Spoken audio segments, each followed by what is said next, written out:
السلام علیکم ورحمۃ اللہ وبرکاتہ۔ نحمدہ و نصلی علی رسولہ الکریم، اما بعد فاعوذ باللہ من الشیطان الرجیم، بسم اللہ الرحمن الرحیم۔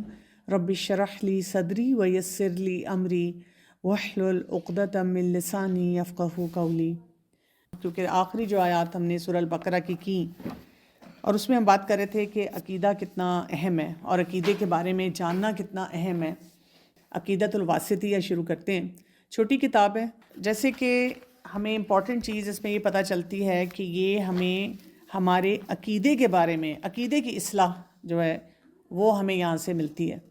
اب میرا سوال یہ ہے، یعنی یہ لفظ ہم کافی سنتے ہیں۔ آپ دیکھیں، ہم اپنی گیدرنگز میں بیٹھتے ہیں، عام لوگوں سے بات چیت کرتے ہیں، اچھا کسی اسکالر کے بارے میں یا کسی اسپیکر کے بارے میں بات کرتے ہیں، کسی کانسیپٹ کے بارے میں بات کرتے ہیں، تو کوئی نہ کوئی ہمیں کہتا ہے کہ اس کا عقیدہ درست نہیں ہے، اور ہمارے جیسا جو سادہ سا انسان ہوتا ہے وہ پریشان ہو جاتا ہے کہ اس کا کیا مطلب ہے، یہ کیوں بات کہی جا رہی ہے کہ جی اس کا عقیدہ درست نہیں ہے۔ عقیدے کے بارے میں اگر میں آپ سے پوچھوں تو آپ کیا جانتے ہیں؟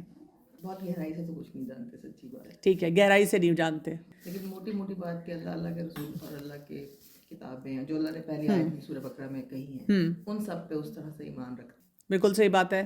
یعنی عقیدہ جو ہے بیسیکلی ہماری فاؤنڈیشن ہے، اور عقیدہ عقد سے ہے، یا گرا لگانا، ٹائٹ گرا لگانا، یعنی کچھ ایسے کانسیپٹس ہیں، کچھ ایسے بیسک پرنسپلز ہیں جن کے بارے میں ہماری گرہ بہت اپنے دل میں مضبوط ہونی چاہیے، اس کو کھلنا نہیں چاہیے۔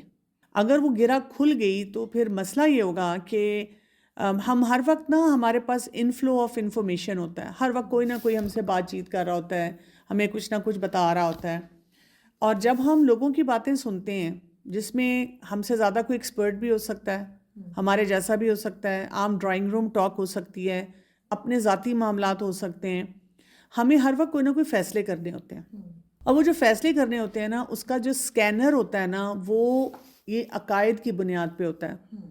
یعنی دیکھنے میں کیا لگتا ہے، ہم سب اللہ کو مانتے ہیں، میں بھی مانتی ہوں، آپ بھی مانتے ہیں، سب مانتے ہیں، اچھا اسی طرح ہم سب مانتے ہیں رسول اللہ صلی اللہ علیہ وسلم کو، اسی طرح قرآن ہم سب کے گھروں میں پڑھا جاتا ہے، لیکن پھر یہ فرق کہاں سے آ جاتا ہے لوگوں کی سوچ میں، لوگوں کی پریکٹسز ہیں ان میں، یا آپس میں جو مسئلے مسائل جو ہیں کہاں پہ آتے ہیں۔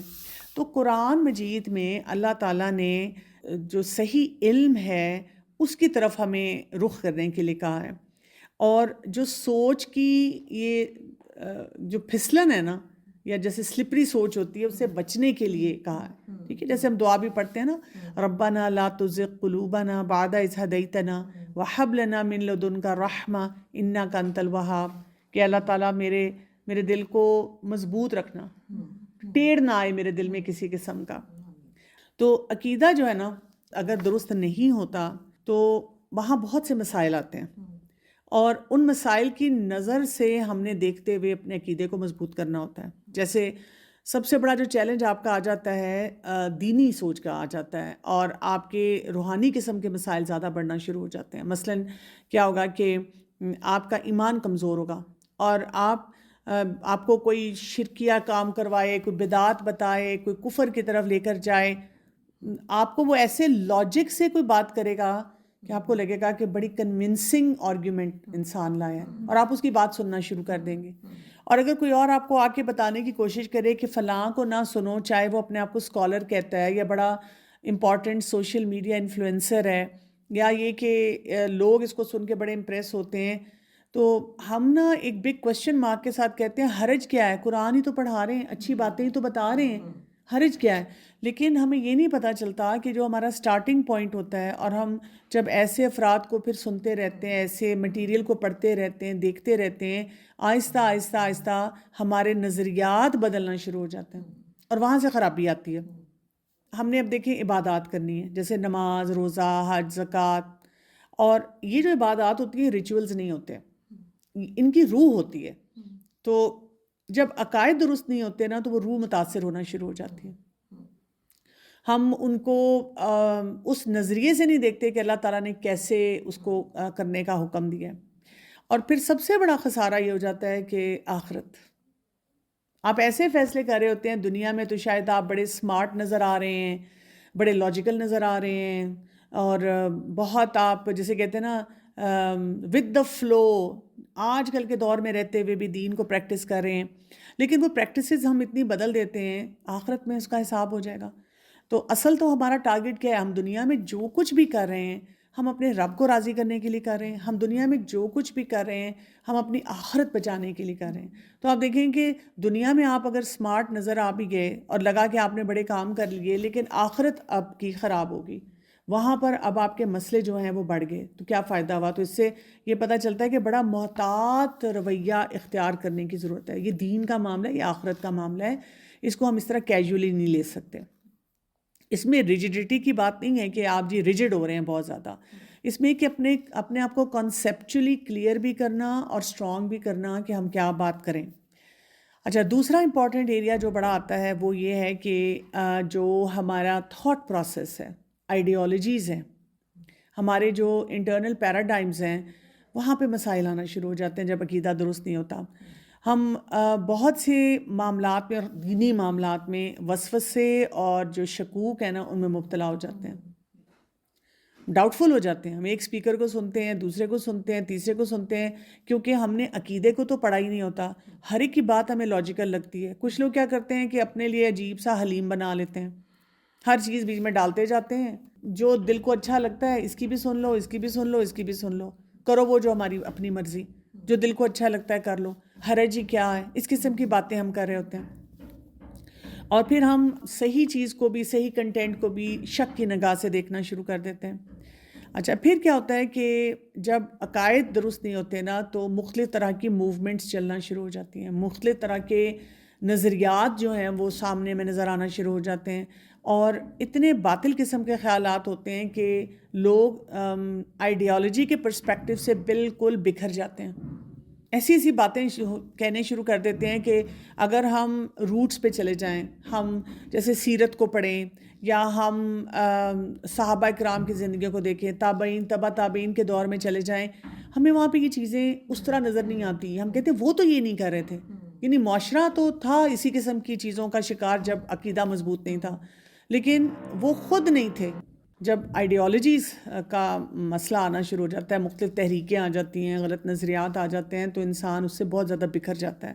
پھر کیا ہوتا ہے کہ جب غلط عقائد ہوتے ہیں نا تو انسان کو سچ اور جھوٹ کا فرق نہیں سمجھ آتا، اور ظاہر ہے جب آپ سچ اور جھوٹ میں یا صحیح اور غلط کے اس میں نہیں فیصلہ کر پائیں گے تو الٹیمیٹلی کیا ہوگا کہ آپ کے سٹینڈرڈز لو ہوتے جائیں گے، دین کے معاملے میں سٹینڈرڈ لو ہو جائیں گے، پریکٹسز جو ہیں آپ کی وہ بیکاری کی طرف جانا شروع ہو جائیں گے۔ تو یہ ایک بہت بڑا ایک چیلنج آ جاتا ہے۔ اسی لیے آپ دیکھیں کہ بہت دفعہ ہم ایسی ڈیبیٹس اب سوشل میڈیا پہ دیکھتے ہیں کہ کوئی بھی سوشل میڈیا انفلوئنسر ہوگا یا لوگ اس کو سنتے ہیں، کوئی اچھا پبلک اسپیکر ہوگا اور وہ دین کے معاملے میں کوئی بھی بات کہہ دیتا ہے، اور پھر اس وقت ہم دیکھتے ہیں کہ جو مستند، جو اوتھینٹک اسکالرز ہوتے ہیں وہ فوراً اس کے اوپر اپنا اوپینین دیتے ہیں، فوراً کہتے ہیں کہ دیکھیں اگر آپ پبلک اسپیکر ہیں تو آپ جو بات کرنا چاہتے ہیں کریں، لیکن دین کے معاملے میں نہ آئیں، دین آپ کی ایکسپرٹیز نہیں ہے، آپ نے دین اس طرح نہیں سمجھا ہوا، کیونکہ ان کو نظر آ جاتا ہے کہ ان لوگوں کا عقیدہ مضبوط نہیں ہے۔ اچھا، لیکن ہمارے جیسے لوگ جو عام پبلک میں بیٹھے ہوئے اس قسم کے کلپس دیکھتے ہیں، ہم کیا کرتے ہیں؟ ہم ان علماء سے امپریس نہیں ہوتے، ہم کہتے ہیں کہ یہ عجیب علماء ہیں، دیکھیں یہ تو بگاڑ پیدا کر رہے ہیں، انہوں نے تو اتنی اچھی بات بتائی ہے، دیکھیں یوتھ کتنا فلاں کو سن رہا ہے، دیکھیں فلاں بچے جو ہیں انہی کی وجہ سے تو نماز پڑھنا شروع ہو گئے ہیں۔ تو ایگزیکٹلی یہی تو پھر سارے فتنے ہیں، یعنی اگر آپ دیکھیں کوئی بھی فتنہ بلیک اینڈ وائٹ کی شکل میں آئے گا اس کو شاید پہچاننا آسان ہو جائے کہ یہ بلیک ہے یہ وائٹ ہے، وہ فتنہ نہیں نظر آئے گا نا، وہ ٹیسٹ نہیں نظر آئے گا۔ تو ایک مسلمان کی زندگی میں، مومن کی زندگی میں جو ٹیسٹ آتے ہیں وہ اتنے گرے ایریاز کی طرح آتے ہیں کہ آپ کے لیے کئی دفعہ ڈفرینشیٹ کرنا مشکل ہوتا ہے، اور اسی لیے جیسے رسول اللہ صلی اللہ علیہ وسلم کی حدیث کے مطابق حلال واضح، حرام واضح، لیکن جو گرے ایریا نظر آئے اس سے بچ کے رہیں۔ مشتبہ چیزیں جو ہیں تو ذرا سا آپ کو ڈاؤٹ فل کر دیں، اور آپ اپنے آپ سے یہ پوچھتے ہیں کہ اچھا اگر میں نے یہ نہ بھی سنا، اس سپیکر کو نہ بھی فالو کیا، اس چیز کو بڑی الیبریٹ ڈیٹیلز کے ساتھ نہ بھی جانا، تو میری نماز پہ کیا فرق پڑے گا؟ کوئی خاص فرق نہیں پڑنے والا۔ میرا اللہ تعالیٰ سے تعلق جو ہے اس پہ کیا فرق پڑے گا؟ کوئی خاص نہیں فرق پڑنے والا. میں نے صرف انجوائمنٹ کے لیے سننا ہے کہ ہر کوئی سن رہا ہے تو بیٹر ریفرین, میں اپنے آپ کو روک کے ہی رکھوں.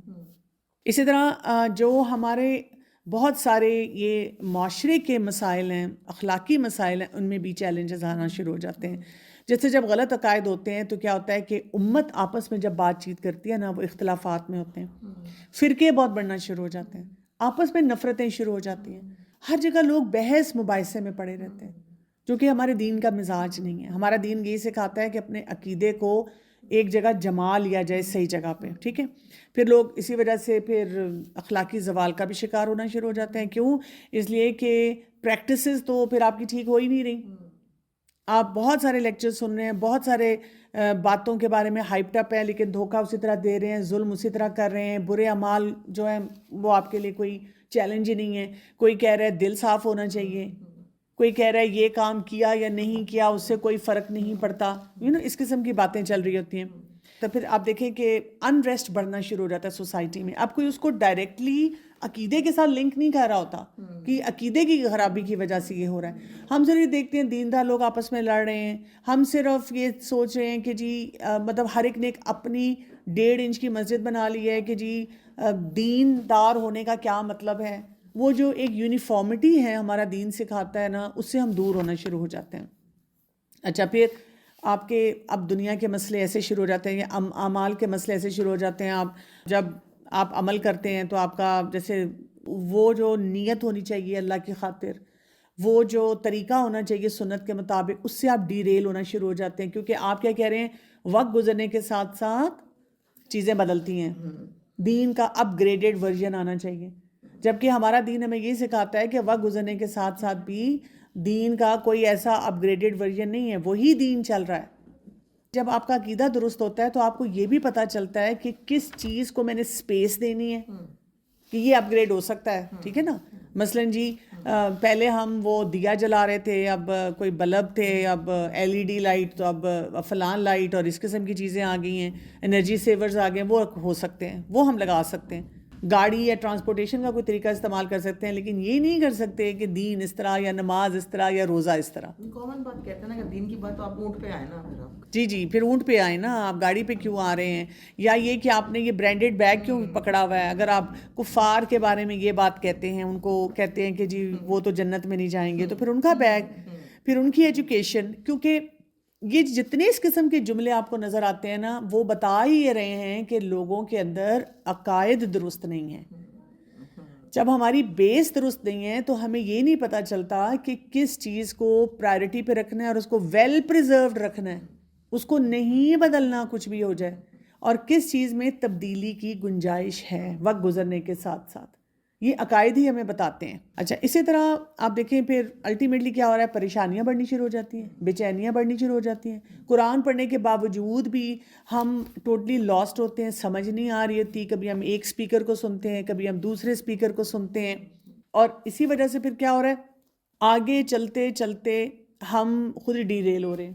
پھر ہم کیا کہتے ہیں, ہم کہتے ہیں بس میں تو خود ہی قرآن پڑھوں گی, خود ہی بس ایسے رہوں گی, اور بس. اللہ تعالیٰ کے پاس قبولیت انہی اعمال کی ہوگی جہاں پہ عقیدہ درست ہوگا. اگر عقیدہ درست نہیں ہے تو وہ اعمال ایکسیپٹ نہیں ہوں گے. اسی لیے یہ بے چینیاں ہمارے اندر رہتی ہیں. تو دعا کی قبولیت میں پھر بہت بڑی رکاوٹ بڑھنا شروع ہو جاتی ہے. تو ہم دیکھیں کہ کتنے بڑے بڑے ٹارگٹس ہیں جن کی طرف ہمیں توجہ دینے کی ضرورت ہے, جن کے بارے میں ہم سوچتے ہی نہیں ہیں, جن کا ہم نے کبھی احاطہ ہی نہیں کیا. تو عقیدۃ الواسطیہ, ویسے تو بہت سی اور کتابیں ہیں, لیکن یہ جو ہے نا, اس کو جاننا جو ہے نا کیوں ضروری ہے.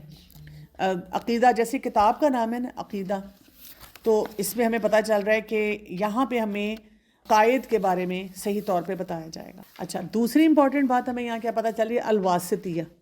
تو یہ ایک علاقہ تھا, اس علاقے میں کیا تھا کہ یہاں کے لوگوں کے عقائد بڑے خراب ہو گئے تھے.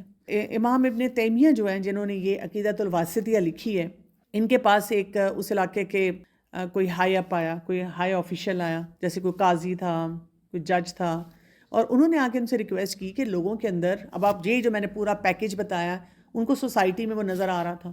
تو انہوں نے آ کر ان کو جب کہا, شیخ الاسلام ابن تیمیہ کو, کہ لوگوں کے یہ بہت سارے مسئلے مسائل ہیں, اس سلسلے میں اگر آپ ہماری کوئی رہنمائی کریں اور کوئی ہمیں گائیڈنس دیں تو امام تیمیہ جو تھے انہوں نے عصر سے مغرب کے درمیان یہ پوری کتاب لکھ دی. اس سے ہمیں یہ پتہ چلتا ہے کہ he was so clear about the concept of عقیدہ. یعنی یہ عام انسان نہیں کر سکتا. ہمارے جیسے کو کہیں تو ہمیں تو پتہ نہیں 6 دن تک یہی نہ سمجھ آئے. ہم تو عقیدہ کی ڈیفینیشن بھی نہیں دے سکتے. یا یہ کہ ہم کہیں جی پوری ریسرچ کرنی پڑے گی. تھوڑا سا نا آج میں یہ چاہوں گی کہ ہم پہلے امام ابن تیمیہ کو جانیں. یعنی کتاب انسان پڑھتا ہے تو کہتا ہے کون سا رائٹر ہے. اس کی جب آپ کو ان کے بارے میں کوئی بیک گراؤنڈ نالج ہوگا, ان کی زندگی کے بارے میں آپ کو پتہ چلے گا, تو پھر آپ اس کو اپریشیٹ کر سکیں گے کہ کیا کچھ انہوں نے ہمیں عقیدۃ الواسطیہ ہے اس میں کس طرح سے بتایا ہے. اور یہ انہوں نے سوچے نا اتنے چھوٹے سپین میں وہ سب کچھ ود میموری لکھی. تو ان کا جو تعارف ہے تو ان کا نام جو ہے احمد بن عبد الحلیم اور ان کا لقب جو ہے تقی الدین, کنیت ابو عباس, لیکن ان کو ابن تیمیہ کے نام سے پکارا گیا. کیوں؟ ابن تیمیہ جو ہے نا فیمیل نیم ہے. تو یہ ان کی ایک دور کی دادی تھی جن کا نام تیمیہ تھا, بہت عالمہ فاضلہ تھیں, اور انہی کی کسی کنیکشن کی وجہ سے ان کو ابن تیمیہ جو ہے وہ کہا گیا اور یہ اسی نام سے مشہور ہوئے. اور یہ ٹرکی کے پاس ایک گاؤں ہے ہران کے نام سے, تو وہاں پہ یہ پیدا ہوئے تھے. اور یہ جو علاقہ تھا جہاں وہ پیدا ہوئے تھے یہ فلسفے کا گہوارہ رہا. آج کل آپ دیکھیں کہ بہت سے کانسیپٹس کو جو ایکسپلین کرنے کی کوشش کی جاتی ہے وہ فلسفی, سائیکالوجی اور اس قسم کے معاملات کے ساتھ ہے, یہ سائنٹیفک ریسرچ کے ساتھ ہے. تو 6 سال کی عمر تک ابن تیمیہ وہ وہیں پہ تھے. اس وقت وہ شام کا علاقہ تھا اور اب یہ ٹرکی میں آتا ہے. جب 7 سال کے ہوئے تو تاتاریوں نے حملہ کر دیا تو مجبوراً شہریوں کو وہاں سے نکلنا پڑا. خاندان ابن تیمیہ کے کچھ لوگ ہجرت کر کے دمشق کی طرف بڑھے. اچھا, ہجرت کے وقت کا جو واقعہ ہمیں پتہ چلتا ہے وہ کیا ہے, جیسے انسان کہیں نکلتا ہے تو اپنے ویلیوبلس لے کر جاتا ہے. تھوڑا سا نا ہمیں ان کا بیک گراؤنڈ پتہ چلے گا کہ بھی خاندان کیسا تھا اور وہاں کے رواج کیا تھے اور کیسا ان کا بچپن تھا. اس سے ہم بھی اپنے لیے سیکھیں اور ہم نے اپنی آگے نسلوں کے لیے بھی سیکھنا ہے کہ ان کے لیے کیا چیزیں امپورٹنٹ ہونی چاہیے. تو اگر آپ تھوڑی دیر کے لیے سوچیں نا کہ ہمیں جب بھاگنا پڑتا ہے, نکلنا پڑتا ہے, تو ہم کیا ویلیوبل چیز اٹھاتے ہیں؟ گولڈ ہے, کوئی ڈاکیومنٹس ہیں, جو قیمتی چیز ہے اس کو اٹھا کر ہم جانے کی کوشش کرتے ہیں. تو ان کے بارے میں کیا آتا ہے, آخر اس خاندان نے مغربی کا رخ کیا اور دمشق کی طرف روانہ ہو گئے. اس پریشانی اور بے سر و سامانی کی حالت میں بھی اس علمی خاندان نے اپنے قیمتی کتب خانے کو, جو کئی پشتوں کا ایک بڑا علمی سرمایہ تھا, جدا کرنا گوارا نہیں کیا. چنانچہ سب مال و متاع چھوڑ کر کتابیں ایک گاڑی میں رکھی اور روانہ ہو گئے. تارتاریوں کا کھٹکا لگا ہوا تھا, اور آپ کو پتہ ہے انہوں نے کیا کیا تھا؟ تارتاریوں نے ساری لائبریریز جلا دی تھی, کچھ نہیں چھوڑا تھا مسلمانوں کا. یعنی جتنا, یعنی جب بھی نان مسلمز نے آ کر, اگر آپ ہسٹوریکلی جب بھی پڑھیں کوئی بھی ایرا, تو اس میں ہم دیکھتے ہیں کہ جب بھی وہ آئے انہوں نے مسلمانوں پہ اٹیک کیا ہے تو انہوں نے ان کی جتنی یہ ڈاکیومنٹیشن ہے نا اس کو ختم کیا. یہ سارا خزانہ انہوں نے ختم کیا اس طرح. تو تاتاریوں کا کھٹکا لگا ہوا تھا, ہر جگہ دہشت پھیلی ہوئی تھی, عورتیں اور بچوں کا ساتھ تھا. بڑی مشکل یہ تھی کہ جانور کے دستیاب نہ ہونے کی وجہ سے کتابوں کی گاڑی خود کھینچنی پڑتی تھی. قافلہ آہستہ آہستہ چلا جا رہا تھا. ایک جگہ قریب تھا کہ تارتاری سر پر پہنچ جاتے. کتابوں کی گاڑی چلتے چلتے رک گئی تو خاندان کے لوگوں نے اللہ سے دعا کی اور اللہ نے مدد فرمائی اور گاڑی کے پہیے کام کرنے لگے اور قافلہ آگے بڑھ گیا. آپ امیجن کریں ذرا, دعا. فوکس دیکھیں, پہلا فوکس کیا ہے؟ You know what your priority should be. Focus ہے اپنا وہ علمی خزانہ, یہ نہیں مجھ سے دور ہونا چاہیے. اچھا, پھر دوسرا یہ کہ جب وہ بالکل بے بسی کی کیفیت میں آ رہے ہیں تو وہاں پہ اللہ کے حوالے, اللہ سے دعا کر رہے ہیں. ہمارا حال کیا ہوتا ہے؟ پہلے تو ہماری پرائرٹیز ہی سیٹ نہیں ہیں. پھر دوسرا یہ کہ اگر فرض کریں ہماری کوئی پرائرٹی ہو بھی اور اس میں ہمیں کہیں کوئی ہرڈل آتا ہے تو ہمارا صرف کمپلیننگ ایٹیچیوڈ شروع ہو جاتا ہے نا. ہم بس ہیلپ لیسنس میں جاتے ہیں, ہم کہتے ہیں کوئی فائدہ نہیں ہو رہا, یا اللہ سے کمپلین کرنا شروع کر دیتے ہیں. تو امام ابن تیمیہ کے والد شیخ عبد الحلیم وہ بے پناہ قوت حافظہ کے مالک تھے. ابن تیمیہ نے ابتدائی تعلیم والد سے حاصل کی. اب یہاں پہ بھی آپ دیکھیں کہ ہمیں والد کا رول نظر آ رہا ہے. ایک فیمیل کی بھی اکنالجمنٹ نظر آ رہی ہے کہ ایک فیمیل اگر ان کی فیملی میں اسٹرانگ ہے تو ان کے اوپر ان کا نام رکھا گیا, ان کو بھی اکنالج کیا گیا. پوری فیملی میں نا بیلنس نظر آ رہا ہے. کئی دفعہ ہم دیکھتے ہیں کہ دینی جو فیملیز ہوتی ہیں وہ میلز کو تو بہت پرائرٹی دینا شروع کر دیتی ہیں, یعنی ہم کلچرل چیزوں کو پھر وہاں پہ مکس کر دیتے ہیں, مردوں کو ہی ہر جگہ وہ جو ہائی لائٹ کرتے رہتے ہیں. تو یہاں پہ گھر کی فیمیلز کا بھی رول نظر آ رہا ہے اور میل کا بھی رول نظر آ رہا ہے. اچھا پھر کیا ہے, امام ابن تیمیہ کو علم وراثت میں ملا تھا. ان کے دادا مجد الدین بہت بڑے عالم تھے اور ان کے حلقہ درس میں جوک در جوک لوگ آتے. ابن تیمیہ نے اپنے چچا فخر الدین سے بھی علم حاصل کیا, جنہوں نے کئی والیومز میں قرآن کی تفسیر لکھی. اپنے زمانے میں ابن جوزی کے خاص شاگرد اور واعظ میں ان کے جانشین تھے. ان کے خاندان کے افراد نے اپنے آپ کو علم کے لیے وقف کر رکھا تھا. اس علمی گہوارے میں نشو و نما کا نتیجہ یہ ہوا کہ ابن تیمیہ کو بچپن ہی سے علم سیکھنے کا شوق تھا. بچپن ہی میں انہوں نے قرآن حفظ کر لیا اور بکثرت تلاوت کیا کرتے تھے. آخری بار جب جیل میں ان کی وفات ہوئی تو انہوں نے جیل میں 80 سے زیادہ قرآن ختم کیے تھے. آپ امیجن کریں ذرا. اچھا ہمارے گھروں میں کیا ہوتا ہے کہ اگین ایک تو وہ ماحول نہیں ہوتا, پھر ہم کہتے ہیں مطلب میں تو نہیں اب کر سکی, بچے سب کچھ کر لیں, یہ نہیں ہو سکتا. بچوں کو بڑا اسٹرانگ ماحول دینے کی ضرورت ہے. دوسری بات مجھے یہاں سے یہ سمجھ آتی ہے, ایک ہوتا ہے علم اور ایک ہوتا ہے عمل, دے گو ہینڈ ان ہینڈ. یعنی اگر آپ دیکھیں کہ والد, چچا, گھر کے باقی لوگ علم پھیلانے میں لگے ہوئے ہیں تو کوئی نہ کوئی ان کی پریکٹسز تو ہوں گی نا جو گھر میں بھی ہیں, جس کی وجہ سے بچے بھی موٹیویٹ ہو رہے ہیں. اب ہمارے ساتھ کیا ہوتا ہے کہ ہم کئی دفعہ اپنی پریکٹسز پہ اس طرح توجہ نہیں دیتے, لیکن بچوں کو لیکچر دینے پہ زیادہ توجہ دیتے ہیں کہ یہ نہیں کیا, وہ نہیں کیا, یہ کرنا تھا, ایسے کرنا تھا, یہ لینا تھا. اور بچے ہمارے پھر اس بات سے پٹ آف ہو رہے ہوتے ہیں, اسی لیے پھر بچے بھی سپلٹ میں چلے جاتے ہیں. خواتین مجھے کئی دفعہ کہیں گی نا کہ جی بچہ برتھ ڈے پارٹی پہ جانا چاہتا ہے, جی بچہ یہ کرنا چاہتا ہے, جو بچوں کے لیول کے پیئر پریشر ہیں. تو میں ان سے کہتی ہوں آپ تھوڑی دیر کے لیے سوچیں, اگر آپ کو ایک انویٹیشن کارڈ ملتا ہے کہیں شادی کا, اس میں انہوں نے مہندی, مائیوں اور پتہ نہیں کیا کیا رسمیں رکھی ہوئی ہیں, اور آپ کے بہت ہی قریبی رشتہ دار ہیں جن کو آپ انکار نہیں کر پاتے, بڑا پریشر ہے آپ پہ ان کا, کیا کریں گی؟ تو وہ بڑا یوں کر کے کہتی ہیں کیا کریں جی, بس پھر رشتہ داریاں بھی تو نبھانی ہیں تو جائیں گے. تو میں ان کو یہ کہتی ہوں کہ دیکھیں نا, پھر یہی تو آپ کا بچہ دیکھ رہا ہے کہ آپ اس کو تو بہت بتا رہی ہیں کہ یہ نہیں کرنا, اور تم اپنے دوستوں کو انکار کرو اور یہاں بھی نہیں جا سکتے. خود ہم ہر جگہ جا رہے ہیں, خود ہم تمام وہ کام کر رہے ہیں. ایک یہ بات یہاں سے سمجھ آتی ہے کہ ان کو وہ ماحول دیا گیا کہ وہ اس سے کمفرٹیبل ہو گئے. پھر آپ دیکھیں انہوں نے قرآن کو حفظ بھی کیا اور بکثرت تلاوت بھی کی. اس کا مطلب ہے قرآن سے بھی محبت دلائی گئی. ہم اکثر بچوں کو جب حفظ میں ڈالتے ہیں تو کیا ہوتا ہے, یہ ہمارا پیشن ہوتا ہے.